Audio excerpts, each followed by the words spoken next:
चलिए आज उस सोर्स मटेरियल पर नजर डालते हैं जो कहता है कि चीन आज उस भविष्य में जी रहा है जिसका बाकी दुनिया अभी भी सिर्फ इंतजार कर रही है।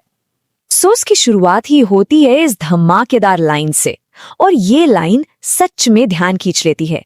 तो फिर देर किस बात की, चलिए सीधा मुद्दे पर आते हैं। और यही है इस पूरी पड़ताल का मेन पॉइंट। मतलब आइडिया ये है कि जब दुनिया के बाकी देश सिर्फ प्लानिंग और मीटिंग्स में लगे हैं, चीन वो चुपचाप भविष्य को हकीकत बना रहा है।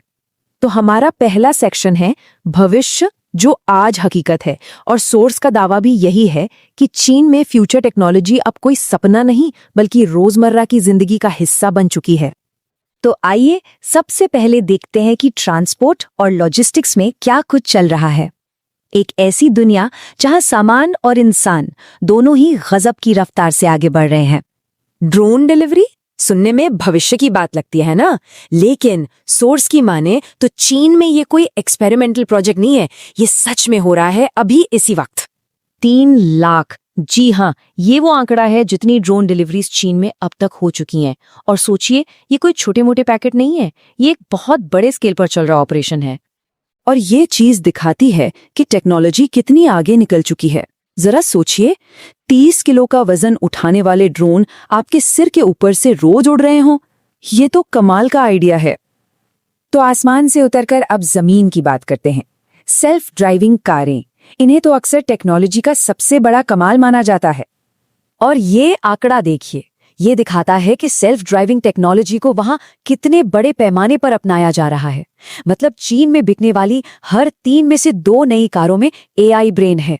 ये कोई छोटी बात नहीं है, ये तो मार्केट का एक बहुत बड़ा हिस्सा है। और ये टेक्नोलॉजी सिर्फ हाईवे पर चलाने के लिए नहीं है, ये तो आम लोगों को ऐसी सुविधा दे रही है जो किसी साइंस फिक्शन फिल्म जैसी लगती है। जरा सोचिए, अपने कार को आवाज देकर 2 किलोमीटर दूर से बुलाना, क्या कमाल का फीचर है। अच्छा, अब एक खास प्रोडक्ट पर नजर डालते हैं जिसका जिक्र सोर्स में किया गया है। ये दिखाता है कि ये टेक्नोलॉजी असल में कितनी ज्यादा एडवांस हो चुकी है। सुनने में यकीन नहीं होता है ना, एक ऐसी कार जो एक ही जगह पर टैंक की तरह 360 डिग्री घूम जाए, जो 5 फीट गहरे पानी में भी चले और जो अपने सस्पेंशंस को खुद ब खुद एडजस्ट कर ले। लगता है जैसे किसी फिल्म का प्रॉप हो, लेकिन नहीं, ये एक असली गाड़ी है जिसे लोग खरीद सकते हैं।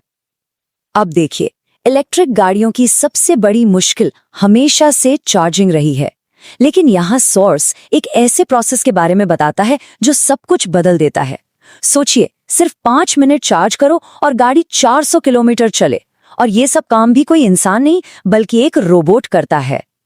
और आखिर में ट्रांसपोर्टेशन की बात करें तो ये कंपैरिजन अपने आप में सब कुछ बता देता है। जब भी हम सबसे तेज सफर के बारे में सोचते हैं तो दिमाग में हवाई जहाज आता है, पर सोर्स के मुताबिक मैग्लेव ट्रेनें तो हवाई जहाज से भी तेज चलने के टेस्ट पास कर चुकी हैं।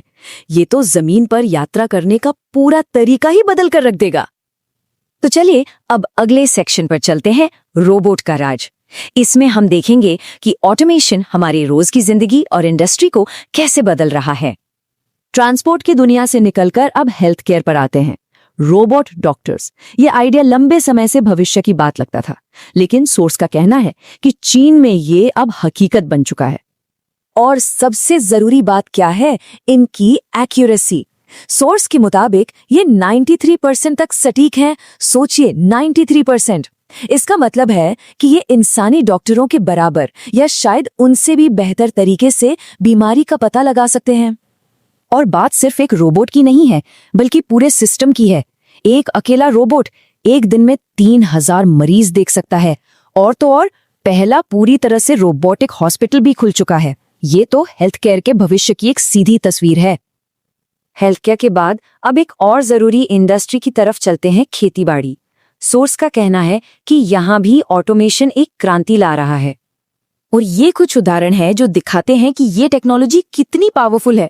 ऐसे ड्रोन्स जो 100 किलो कीटनाशक उठा सकते हैं, या फिर कॉटन चुनने वाले रोबोट जो इंसानों से 120 गुना तेजी से काम करते हैं। ये कोई छोटे मोटे सुधार नहीं है, ये तो खेती करने के पूरे तरीके को ही बदल कर रख देंगे। तो फिर इन सब बातों का मतलब क्या है? क्या ये एक वरदान है या एक खतरा? इन सभी टेक्नोलॉजिकल तरक्कियों को देखने के बाद सोर्स एक बहुत ही अहम और आखिरी सवाल उठाता है।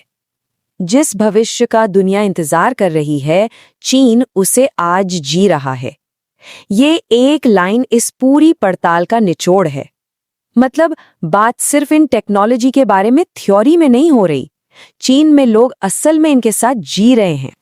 और यहीं पर वो बड़ा सवाल खड़ा होता है जो सोर्स ने उठाया है। ये सारी तरक्की, ये रफ्तार और ऑटोमेशन, क्या ये इंसानियत को एक बेहतर दुनिया की तरफ ले जा रहा है, या फिर इसके कुछ ऐसे भी नतीजे हो सकते हैं जिनसे हमें सावधान रहने की जरूरत है?